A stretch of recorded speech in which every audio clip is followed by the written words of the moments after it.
One of the things I love most about God's word is just how rich it really is. There can be one verse you read 100 times and then you read it again, and all of a sudden it speaks to you, your circumstance, what you're going through, or it just opens up a completely new revelation of who God is. And that's exactly what James 1 2 has done for me recently. James 1 2 says, "Consider it joy, count it all joy whenever you face trials of many kinds." We all have our own definition of joy. We all understand joy. But when I dug deep and really looked into the meaning of the word, I came up with one of my favorite definitions of joy. And this is what joy is.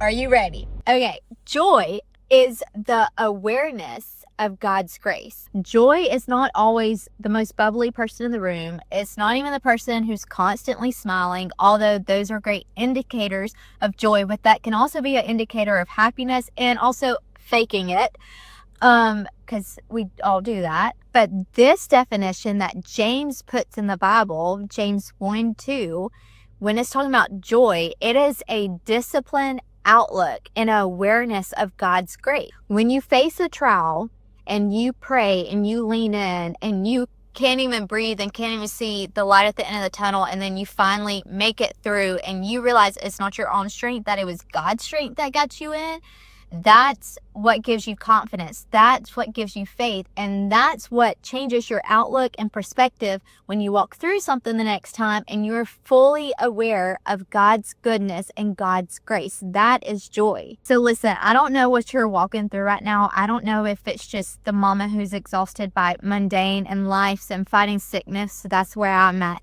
right now. Just the tiny fragments of life and the fragility of it. Or if you're walking through something super hard and dark and scary and intimidating, so much so that you are carrying around mascara in your purse just to reapply it, this is what I know to be true. Give yourself grace, because that is joy.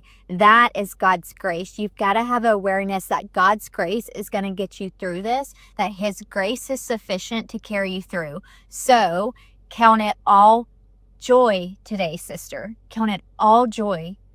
Be aware of God's grace and His goodness, and that is what's going to build your confidence, and that's what's going to give you faith and hope in the power of Jesus. He can carry you in this season.